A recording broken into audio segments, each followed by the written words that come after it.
और dear student अस्सलाम वालेकुम। उम्मीद करता हूँ सब खैरियत से होंगे। अल्लाह पाक आपको सेहत तंदुरुस्ती फरमाए और आपके वालिदैन का सहायता सब हमेशा अस्सलाम वालेकुम। स्टूडेंट, आज की जो वीडियो है जो आपके लिए स्पेशली बना रहा हूँ इसलिए कि आप बहुत एक मुफीद आप लोगों के लिए और एक आपके लिए बहुत ही जो है एक मालूमाती है, बहुत ही अहम आपके लिए। ठीक है, वीडियो को लास्ट में मुकम्मल देखिएगा, इससे आपको बहुत फ़ायदा होने वाला है। ठीक है, अगर आपने इसको बीच में छोड़ दिया तो आपके पेपर में वो गलतियां आप जो वो गलतियां बताने लगा जो आप लोग पेपर में करते हैं और जिसकी वजह से आपका अच्छा खासा पेपर सवाल किया वो भी आपका आंसर को दुरुस्त की बजाय आपका गलत हो जाता है और फिर आप उससे नंबर नहीं मिलते आपको और वो फिर बाद में आप कहते हैं सर पेपर तो बड़ा अच्छा हुआ मगर हमें पता नहीं चला क्या हुआ, हम फेल हो गया या हमारे नंबर बड़े कम आए। तो बेटा ये छोटी छोटी गलती है, उसमें ये है कि पेपर की प्रेजेंटेशन कैसी करनी है, आप लोगों ने पेपर कैसे आप लोगों ने अटेम्प्ट करना है। ठीक है, पेपर को सॉल्व करने का जो सीक्वेंस है वो आपका कैसा होना चाहिए, किस तरह का, यही सब कुछ इसके वीडियो में आज होगा। इसलिए आपसे बार बार कह रहा हूँ कि वीडियो को मुकम्मल देखना है। ठीक है, ताकि आपको मालूमात मुकम्मल हासिल हो और ये पेपर में ये गलतियाँ आप ना करें। ठीक है, और आपका बेहतरीन रिजल्ट बने और एक अच्छे नंबर से कामयाब हो जाए। आमीन आमीन इंशाल्लाह जरूर। तो बेटा आए सबसे पहला तो इसमें मैं आपको फिजिक्स, केमिस्ट्री, बायोलॉजी में मैथ की, इस्लामियत लाजमी, तर्जुमा कुरान, ठीक है, ये 6 सब्जेक्ट हैं। इनकी पेपर की प्रेजेंटेशन इंग्लिश और उर्दू की जो प्रेजेंटेशन है वो इंशाल्लाह ताला मैं आपको आने वाले दिनों में इंशाल्लाह जरूर बता दूंगा। जबकि ये 6 सब्जेक्ट जो हैं इनकी जो टोटल प्रेजेंटेशन है वो आपको इंशाल्लाह ताला बता, इनकी सेम है, मिलती जुलती है। ठीक है, आए मेरा स्टार्ट करते हैं। तो सबसे पहले पेपर में जो बेटा आपको जो पेपर आपके सामने आता है, आंसर शीट जब आपके सामने आती है दोनों तरफ आपने हाशिए लास्ट में लगाने होते हैं, लास्ट में लगाए हाशिए। ठीक है, 605 का मार्कर लास्ट में इस्तेमाल करें, उसकी प्रैक्टिस करें, बार बार प्रैक्टिस करें 605 के मार्कर की, ताकि आपकी राइटिंग अच्छी हो। राइटिंग का बहुत अहम किरदार है इसके अंदर, राइटिंग बहुत अच्छी होनी चाहिए आपकी। ठीक है, इसमें सबसे पहले जब आपके बेटा पेपर सामने आता है तो आपने जब जैसे ही आपने हाशिए लगा दी, फर्स्ट करिए मेरे पास एक पेज है ये वाला, तो मैंने हाशिए यहाँ पे लगा दिया। ठीक है, ये हाशिया लगा आप। ठीक है, हाशिया इतना बड़ा है तो बेटा यहाँ पे सबसे पहले आपने क्या लिखना है, इंशाइया तर्ज। इंशाइया तर्ज जब आपने लिख लिया, साइडों पे दोनों लाइन लगाएंगे, पेपर है ध्यान के आपके आ गया। इंशाइया तर्ज के बाद आपने लिखना है हिस्सा। पेपर में आपके यहाँ पर हिस्सा अव्वल आएगा, दूसरा हिस्सा होता है आपका हिस्सा। कौन सा हिस्सा है इसमें, फिजिक्स में, बायो में, ठीक है, इंग्लिश में भी, उर्दू में भी, ये सब में एक दो हिस्से होते हैं। एक होता है हिस्सा अव्वल होता है, उसके साथ दो होता है। हिस्सा अव्वल को आपने पहले कर रहे हैं, इंशाइया तर्ज में हिस्सा अव्वल आएगा। इंशाइया तर्ज की बात करो, हिस्सा अव्वल आप लिखेंगे, यहाँ पे हिस्सा अव्वल क्या है किसी के नीचे। ठीक है, फिर उसके बाद हिस्सा अव्वल के बाद आपने सवाल नंबर लिखना है। सवाल नंबर आपका कौन सा होगा, वो दूसरा होगा। पहले सवाल जो सा वो आपने पहला सवाल एमसीक्यूज क्या है वो आपने कर चुके हैं, वो आप दे चुके हैं। उसका आप सवाल नंबर 2 से शुरू कर रहे हैं, ठीक हो गया बेटा। अच्छा, अब सवाल नंबर 2, अच्छा यहाँ पर सवाल नंबर जब 2 लिखा आपने, 2 में अब यहाँ पे जरूरी जो है बात आती है कि सवाल नंबर 2 के बाद आपने लिखना है सवालात के मुख्तसर जवाब।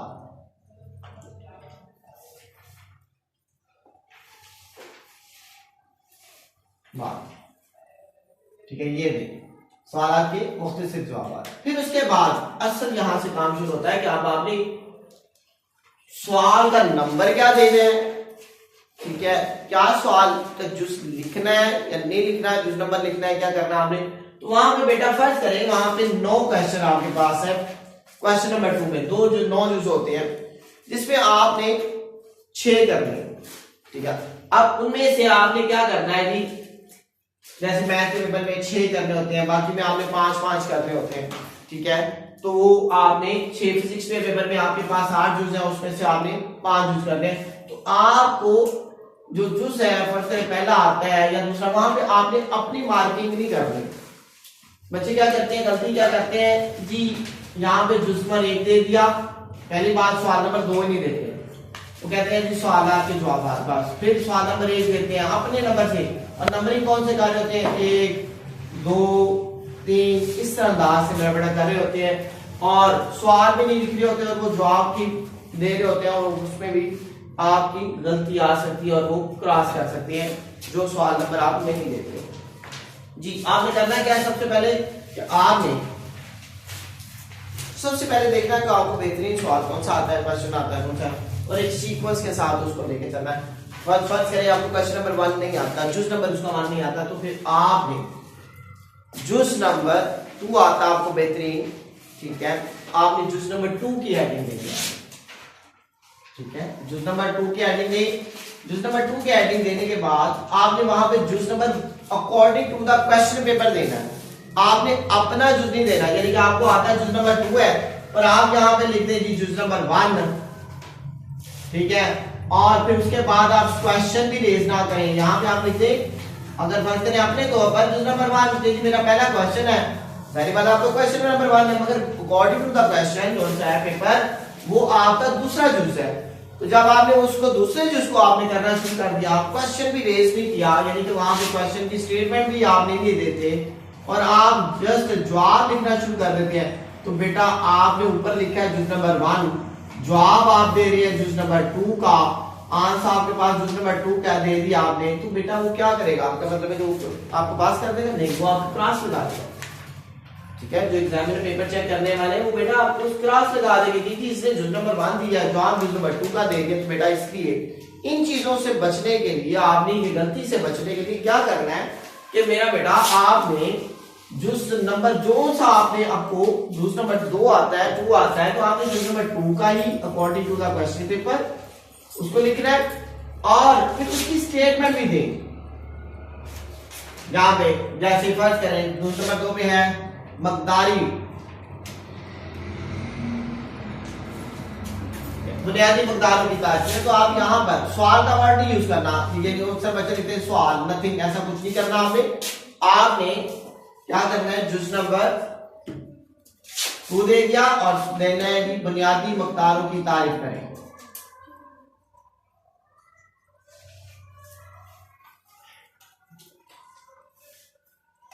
तारीफ करें, तो आपने बुनियादी मकदारों की तारीफ लिख के आपने जवाब दे, जवाब की हेडिंग दे, आप उसके बाद बुनियादी मकदारों की हेडिंग दे,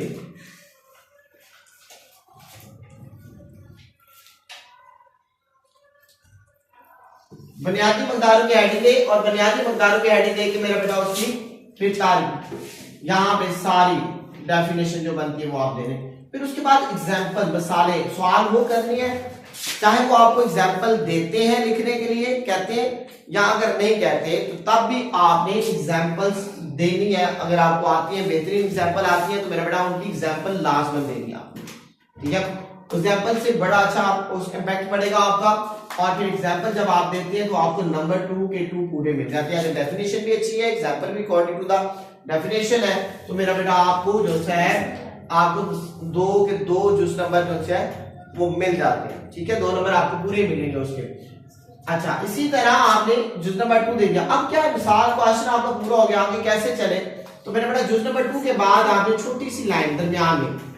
ऐसे लगा देनी है, एक लाइन छोड़ के, फिर उसके बाद एक लाइन छोड़ के आपने जुज नंबर, अगर आपको 3 नहीं आता आपको जुज नंबर 4 आता है तो मेरा बेटा जुज नंबर 4 देंगे और पेपर के मुताबिक, अपना नंबर नहीं देना जी, यहाँ से मैंने 1 दे दिया अब यहाँ पे 2 ना, ऐसा नहीं करना, जुज के सवाल के मुताबिक देना। जुज नंबर 4 आता है आपने उसी तरह मेरा बेटा इसकी स्टेटमेंट दे, उसी तरह मेरा बेटा इसका आंसर की हेडिंग दे, और मेरा बेटा इंग्लिश मीडियम के लिए भी यही है, उर्दू मीडियम के लिए या तो उसका क्वेश्चन लिखे और ये फिर छोटी सी एक लाइन दरमियान में लगा, क्वेश्चन पेपर जो अच्छा क्वेश्चन पूरा हो गया। फिर जुज नंबर आपको 4 के बाद आप सारे सीक्वेंस के तौर पर 5 भी आता है, आपने 5 को भी उसी तरह लाइक करें, फिर उसके बाद इसके स्टेटमेंट दें, वो जो भी क्वेश्चन रेज कर रहा आपसे, ठीक है, उसके बाद आपने इनका जवाब की हेडिंग दे, मेरा बेटा इस तरह जवाब पूरा कर ले, और ये इस तरह आपके जुज नंबर 4 भी कंप्लीट हो गया। जुज नंबर 4 आपने क्योंकि इसमें से कितने क्वेश्चन करने हैं, 5 करने हैं, तो 1 2 3 हो गए हमारे बेटा। फिर उसके बाद जुज नंबर 6 की बारी आ गई, आप जुज नंबर 6 आपको ठीक है, तो जुज नंबर 6 या 6 नहीं आता आपको 7 और 8 आता, आप 7 कर दें, ठीक है, और स्टेटमेंट दे उसकी मेरा बेटा मुकम्मल तौर पे, फिर उसके बाद इसकी जवाब की हेडिंग दे, वो डेफिनेशन अगर है तो उसकी डेफिनेशन का जो है जैसे उसकी हेडिंग जो बनती है वो हेडिंग है यहाँ पर डेफिनेशन की, फिर उसके बाद इसके नीचे उसकी तारीफ करें। तो मेरा बेटा ये क्वेश्चन बेस करके क्वेश्चन हो गया, आपका जवाब हो गया, फिर छोटी सी लाइन, फिर उसके बाद आपके पास 8वां जुज आपको आता है। तो मेरा बेटा जुज नंबर 8 लिखे, सेम उसी तरह स्टेटमेंट दे, फिर मेरा बेटा जवाब दे, और मेरा बेटा आपके पास ये। अच्छा ये क्वेश्चन बेस कुछ मतलब क्या होता है कि जी क्वेश्चन रेज करना चाहिए, ये जो सवाल की स्टेटमेंट कह रहा हूं मैं देनी है कि नहीं बेटा, इससे ये होगा कि आपका पेपर जो है सवाल के मुताबिक आपका फौरी चेक हो जाएगा, और उसमें ये है कि उनको दाएं बाएं नहीं देखना पड़ेगा, उनके लिए प्रॉब्लम को क्रिएट नहीं होगी और आपके लिए बहुत आसानी होगी, आप उनके लिए आसानी पैदा करके पेपर चेक करने वाले के लिए, और जवाब आसानी आपको भी पता चलेगा मैं जवाब क्या लिख रहा हूँ, सवाल का जवाब, सवाल क्या था मैं जवाब क्या लिख, बीच में बंदा फर्क करे आप भूल भी जाते हैं, आपको पता होगा सवाल क्या था, मैं उसको स्टार्ट वही कंटिन्यू करना है। तो मेरा बेटा इस तरह ये आपके 5 जुज क्वेश्चन नंबर सवाल नंबर 2 के पूरे हो गए। अब आगे एक क्वेश्चन लाइन लगा देनी है, यहाँ पे थोड़ी सी बड़ी, पहले मैंने कहा था दरमियान में छोटी सी लाइन लगाए, अब थोड़ी सी बड़ी कर ले, थोड़ा सा इस तरफ से छोड़ दे, थोड़ी सी पेज के इस तरफ से छोड़ दे, और ये इस तरह, ये सेकंड पेज आपका उसी तरफ आ गया। अच्छा अगर अब आपके पास मेरा बेटा नेक्स्ट पेज के पास आपके पास 2 या 3 लाइनें बचती हैं, यहाँ पे एंड पे पेज मुकम्मल हो रहा है, आपके 2-3 लाइनें हैं, तो नया क्वेश्चन कभी भी यहां से शुरू मत करें, आप नेक्स्ट पेज पे चले जाए, नया क्वेश्चन उन 3 लाइनों को छोड़ दें, क्योंकि नया पेपर चीज पे चले जाए, नई चीज, नया क्वेश्चन, नया पोर्शन आपका, जैसे क्वेश्चन नंबर 3 आपका पढ़ना, आपने यहाँ पे लिखना है कि सवाल नंबर 3, ठीक है, आपने उसी तरह इसकी प्रेजेंटेशन थोड़ी सी बनाई, फिर उसके बाद इसका भी उसी तरह जुज नंबर 1 आपको बड़ा अच्छा तरीके से आता है, जुज नंबर 1 लिखिए, उसकी स्टेटमेंट ले, फिर उसका जवाब दे, और जवाब 2-3 लाइन में जैसे ये पूरा। अच्छा अब थोड़ा सा आगे आ गया, ये वाला सवाल ये आ गया, अब ये पूरा हो गया, डेफिनेशन है, मैं पहले बता रहा हूं उसकी हेडिंग्स मस्त दें कि अगर कोई डेफिनेशन है, ठीक है, थर्मल कंडक्टिविटी की तारीफ है, तो थर्मल कंडक्टिविटी की आपने क्या करना है, यहाँ पे थर्मल कंडक्टिविटी की आपने हेडिंग देनी है लास्ट में, और फिर उसके बाद उसकी तारीफ आपने करनी है। अच्छा अब एक क्वेश्चन आ रहा था, फर्स्ट करेंगे यानी क्वेश्चन पूरा हो गया आपका, ये 2 जुजा पूरा हो गया, एक क्वेश्चन आता है यहाँ पे तीसरा जुज है या दूसरा जुज, आप दूसरा जुज कर रहे हैं, यहाँ पे आता है जी कि फर्क का क्वेश्चन, 2 तारीफें आ जाती है, फर्क है, ठीक है, कि फिजिक्स और केमिस्ट्री में फर्क करें, तो अब आपने क्या करना है कि फर्क वाले क्वेश्चन को आपने यहाँ पे क्वेश्चन रेज किया, फर्क का आपने आंस लिखा, जो आपकी हेडिंग दी, अब फर्क वाले को हमेशा जब भी आपने बयान करना वो दरमियान में लाइन बनानी, ठीक है, दरमियान में क्या लगानी है, लाइन, एक तरफ से लिख दें फिजिक्स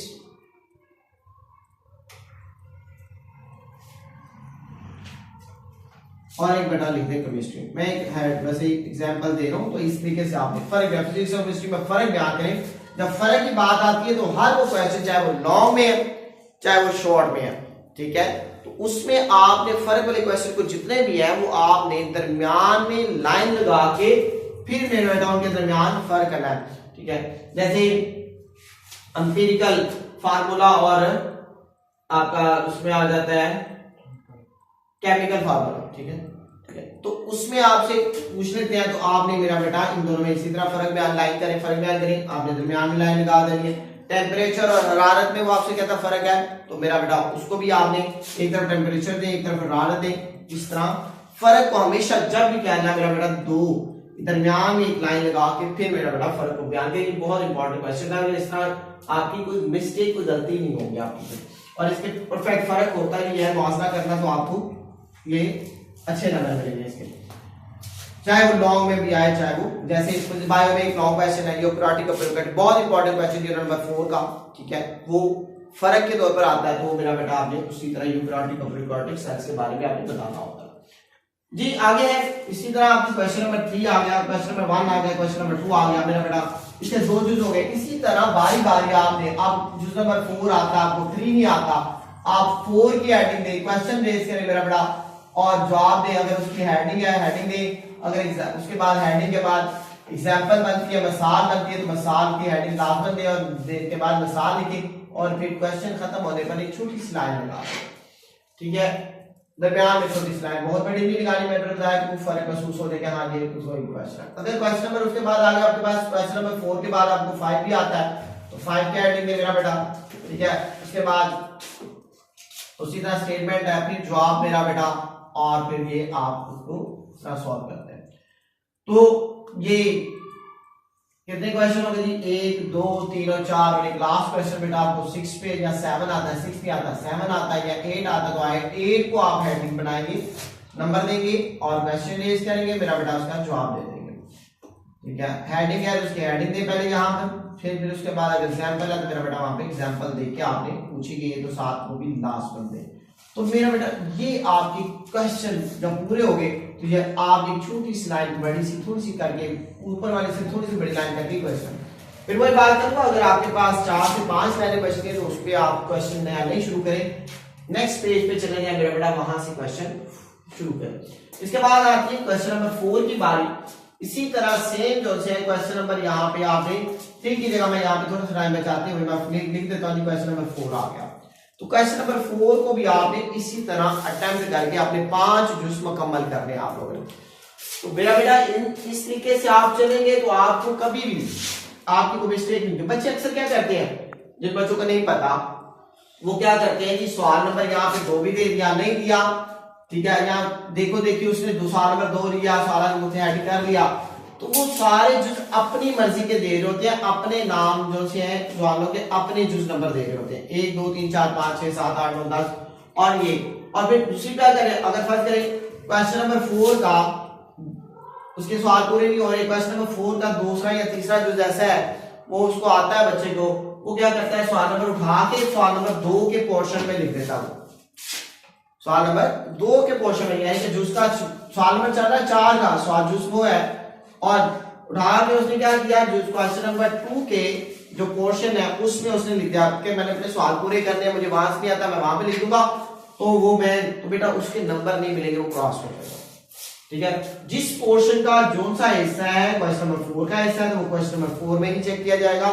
वो आप तीसरे क्वेश्चन में या क्वेश्चन नंबर 2 में आप वहां पे जाकर उसका आंसर नहीं दे सकते। और इसी तरह से क्वेश्चन नंबर 2 का कोई जुज है वो आपको सारा पोर्शन कर लिया, उसमें से एक आधा सवाल 4 कर लिए, एक रह गया आपका, और आप कहते हैं यार मैं वो मुझे बाद में याद आ गया, मैं क्वेश्चन नंबर 4 में जाके इसको लिख दूंगा, तो वो भी आपका गलत तरीका कर है, उसके भी नंबर आपको नहीं मिलेंगे, काट दे जाएंगे। ठीक है, तो जो पोर्शन का जिस पोर्शन का क्वेश्चन है उसी पोर्शन में उसको चेक किया जाएगा, उसी में उसको नंबर दिए जाएंगे, वरना एक्स्ट्रा किसी पोर्शन में जाके आप लिखेंगे मेरा बेटा उसके नंबर आपको नहीं दिए जाएंगे। सेम इसी तरह ये थे शॉर्ट क्वेश्चन की सारी आपकी तो शॉर्ट क्वेश्चन को ये प्रेजेंटेशन की शॉर्ट क्वेश्चन की प्रेजेंटेशन आपने किस अंदाज से करनी है, कैसे करनी है, और आपके नंबर जहां से आपके ना कटे, और इस अंदाज से अगर करेंगे मेरा बेटा तो आपको 100% आपका क्वेश्चन अगर बिल्कुल ठीक है तो इंशाल्लाह अजीज आपको हर नंबर के 2 नंबर मिलके, हर सवाल के 2 नंबर मिलके मिलेंगे जरूर इंशाल्लाह, बशर्ते कि आप प्रेजेंटेशन इसी अंदाज से करें तब। ठीक है, और अगर आप जो मिस्टेक जो बच्चे गलती जो मैंने बता चुका हूं कि फलां पोर्शन का क्वेश्चन फलां पोर्शन में पहले दूसरे का पोर्शन चौथे में जाके जवाब दे दे, या चौथे का जवाब पोर्शन का सवाल दूसरे में या तीसरे में जाके दे, तो बेटा वैसे नंबर नहीं मिलेंगे। और सीक्वेंस का ख्याल लाजमी रखना है, क्वेश्चन नंबर 2 है, क्वेश्चन नंबर 4 एक सीक्वेंस से चले। दूसरी बात है कि अपने नंबरिंग नहीं करनी, according to the question paper जो आप अटेम्प्ट कर रहे हैं सवाल, उसी सवाल को नंबर आपको यहाँ पे देना होगा, फिर आपकी प्रेजेंटेशन अच्छी होगी। अब ये थी शॉर्ट क्वेश्चन के लिहाज से। अब मैं आपको लॉन्ग क्वेश्चन की प्रेजेंटेशन बता देता हूँ। लॉन्ग क्वेश्चन में आपने क्या करना है, लॉन्ग क्वेश्चन में आप लोगों ने सेम इसी तरह अब हिस्सा 2 मार देता है, मैं ये पोर्शन छोड़ देता हूँ, ये वाले प्रेजेंटेशन करें। यहाँ पे लॉन्ग क्वेश्चन की मैं प्रेजेंटेशन बता देता हूँ।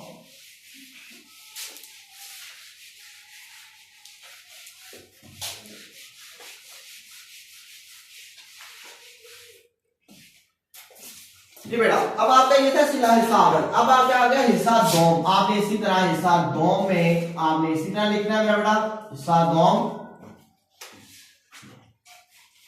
हिस्सा 2 लिखे, हिस्सा 2 लिखने के बाद कौन सा क्वेश्चन का है। अब लॉन्ग में आपके पास फिजिक्स केमिस्ट्री बायो में 3 क्वेश्चन होते हैं, एक क्वेश्चन नंबर होता है 5,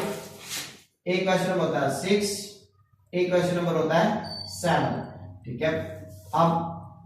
स्कीम क्या है उसके मुताबिक वो आपको होगा। अगर एक क्वेश्चन नंबर आपने इसमें से 3 क्वेश्चन में से 2 अटेम्प्ट करने होते हैं, फर्स्ट करिए आपको 5वां और 6ठा आता है, तो आपने मेरा बेटा क्या करना है कि सवाल नंबर 5 यहां पे लिखना होगा। ठीक है, उसकी रेजोल्यूशन थोड़ी सी बनाए। सवाल नंबर 5 लिखने के बाद आपने उसका कौन सा है, क्योंकि इसके दो पोर्शन होते हैं, एक पोर्शन होता है, एक बी पोर्शन होता है। अलिफ किसी जगह पे अलिफ लिखा जाता है, किसी पे बी लिखा जाएगा, ठीक है। ए बी भी लिखा जाता है, बी भी है। तो अगर ए है तो फिर आपको ए लिखना होगा, अगर बी है, अगर अलिफ है तो फिर आपको अलिफ, फर्ज को मैं अलिफ लिखना है तो आपने उसका अलिफ पार्ट करना है, तो मेरा बेटा आपको यहाँ पे लिखना है उसका क्वेश्चन, उसी तरह स्टेटमेंट लिखे आप यहाँ पर, और फिर मेरा बेटा उसकी जवाब को आप लिखें। आप उसका अगर फर्क है, मैंने जैसे बताया कि प्रोकैरियोट्स और यूकैरियोट्स में फर्क है, मेरा बेटा दरमियान में आपने लाइन लगा के इसको फर्क को बयान करना होगा, ठीक है। उसमें आपने ये नहीं कि डायरेक्ट ऊपर लिख देंगे प्रोकैरियोट्स, इस तरह नहीं करना कि यहाँ पे प्रोकैरियोट्स लिखते हैं, यहाँ पे यूकैरियोट्स लिखते हैं, तो आपने उसको लिखे इस तरह नहीं करना, मगर कब जैसे करना है, आपने दरमियान में लाइन लगानी है फर्क वाले सवाल को, फिर आपने करना है। अच्छा जी, अब आपने अब उसमें क्या है, फिजिक्स का अगर मैं जैसे कह रहा हूँ उसमें न्यूमेरिक आपका अलिफ जुज है, तो अलिफ जुज का आपने जो हेडिंग बनती है वो हेडिंग बनाए यहाँ पे, फिर उसके बाद उसकी बाकी वजाहत वगैरह तारीफ है, पहले तारीफ करें, फिर तारीफ करने के बाद उसकी डेफिनेशन करें, डेफिनेशन के बाद अगर वजाहत फिर मांगे तो वजाहत करें, ठीक है। जैसे न्यूटन के पहले कानून की वजाहत करें तो तारीफ करें और उसकी वजाहत करें, तो मेरा बेटा आप पहले न्यूटन का कानून क्या लेंगे, न्यूटन का पहला कानून,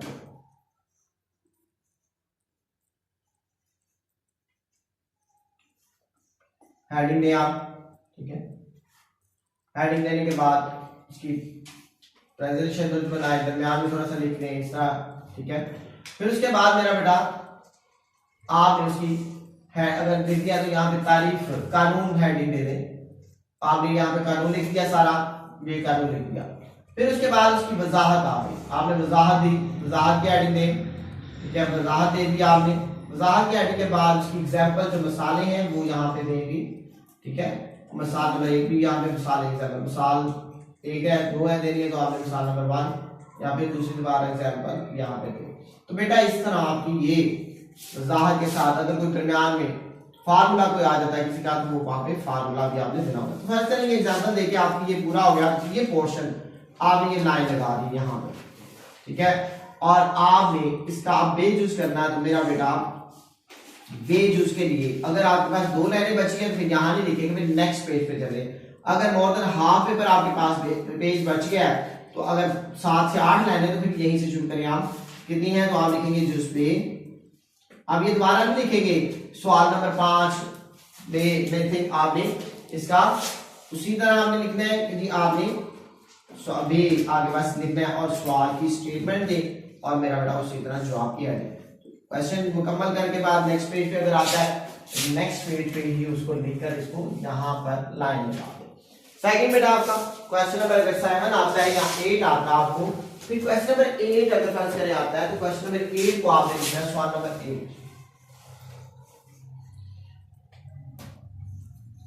ठीक है। और लिखने के बाद सेम उसी तरह उसका अलिफ पार्ट और मेरा बेटा उसके बाद सेम जो आपकी हेडिंग दें, अगर डेफिनेशन है तो फिर तारीफ पहले जाए, उसकी तारीफ पूछी है तो तारीफ भी दे, पहले तारीफ देने के बाद डेफिनेशन देने के बाद उसकी वजाहत दे, कोई डायग्राम वगैरह है उसके थोड़ा सा पैरा उसमें लिखे, वजाहत का लिखे, फिर थोड़ा सा जहाँ पे डायग्राम की टॉपिक बनता है वहां पे डायग्राम की हेडिंग दे, डायग्राम भी दे इसकी, फिर अगर डायग्राम पूछी गई है तो आपसे, ठीक है बेटा, फिर डायग्राम दे मस्ट बहुत जरूरी, और सवाल वही करे ज्यादा बेहतरीन जिसकी डायग्राम बेहतरीन तरीके से आपको आती बना ले, ठीक है। उसमें आपको कंफ्यूजन कोई नहीं है और उसमें पता है कि मैं इसकी डायग्राम भी बड़ी अच्छी बना दूंगा, और उसमें तो इस मरतबा आपको मतलब कि क्वेश्चन पिछले मरतबा भी यही था कि डायग्राम वाले क्वेश्चन बहुत है, ठीक है। तो इस मरतबा भी लेकिन इसी तरह आपकी डायग्राम वाले क्वेश्चन भी आ सकते हैं। तो डायग्राम हंसने दरमियान में फिर इसके वजाहत को कंटिन्यू रखें, अपनी डायग्राम बनाए यहाँ पे जो भी बनती है, फिर दोबारा वजाहत को मुकम्मल करें आप यहाँ पर, ठीक है। यहाँ पे वजाहत की डायग्राम जहाँ बनती है वहाँ डायग्राम बना के आप वजाहत देना शुरू करें। फिर उसके बाद यहाँ पर अगर कोई एग्जाम्पल्स बनती है मिसाल वगैरह, तो वो भी आपने साथ इसके ऐड करें। तो ये बेटा था आपके लॉन्ग क्वेश्चन का, ठीक है। इसी तरह यहाँ पर थोड़ा सा आपके बेजूज है, बेजूज आपने उसी तरह आपने यहाँ पर मेरा बेटा बेज उसकी हेडिंग ये सवाल पूरा हो गया। आपने यहाँ पे बेज इसकी 8 का पेज यूज है, तो बेटा उसी तरह सवाल की स्टेटमेंट और जवाब। तो ये आपकी पेपर की प्रेजेंटेशन इस तरह होगी। तो मेरा बेटा इंशाल्लाह अजीज, मैं नहीं समझता कि आपको कोई नंबर भी हासिल है, बशर्ते कि आपने अच्छा लिखा हुआ है, आपकी जो उस जैसे क्वेश्चन उन्होंने पूछा है उसी के मुताबिक आपका जवाब है, तो फिर आपको नंबर पूरे पूरे इंशाल्लाह मिलेंगे। पेपर की प्रेजेंटेशन मेरा बेटा फिर ये चीज़ है, ये गलतियां बेटा जो अक्सर बच्चे करते हैं कि फलां क्वेश्चन उठा के फलां में डाल दिया और फलां पेपर की प्रेजेंटेशन नहीं होती, पेपर में बाद में कहते हैं कि हमारा क्वेश्चन सर पेपर तो बड़ा अच्छा हुआ, पता नहीं क्या हुआ, नंबर नहीं मिले। तो ये बेटा इन चीज़ों का खास ख्याल रखें, ठीक है। तो जो चीज़ पूछी गई उसके मुताबिक जो आपने, उम्मीद करता हूँ कि इंशाल्लाह ताला आपको बहुत अच्छे तरीके से समझेगा। तो सर आमिर मैथ अकेडमी को आप ठीक है लाइक करें, फॉलो करें और उसको लाइक शेयर करें, ठीक है। और बेल आइकॉन वाले बटन को लास्ट में प्रेस करें, और इसी तरह टिकटॉक पे भी मेरा बेटा इसी तरह अगर शेयर भी करें, फॉलो करें, उसको सेव भी कर लें, ताकि आपके नोट्स के टॉपिक को शेयर लास्ट में किया करें। इसलिए ये है कि आप लोगों के दूसरे को अभी काफ़ी इससे फ़ायदा हो सके, ठीक है, दूसरे भी इसलिए मुस्तफ़ीद हो सके, उनकी भी जो मिस्टेक्स हैं इस तरह की छोटी छोटी वो मिस्टेक्स हैं उनकी ख़त्म हो, और वो अपने पेपर को भी अच्छे तरीके से अटेम्प्ट कर सकें और वो अच्छे नंबर ले सकें, ठीक है। बहुत शुक्रिया, थैंक यू, अल्लाह हाफिज़।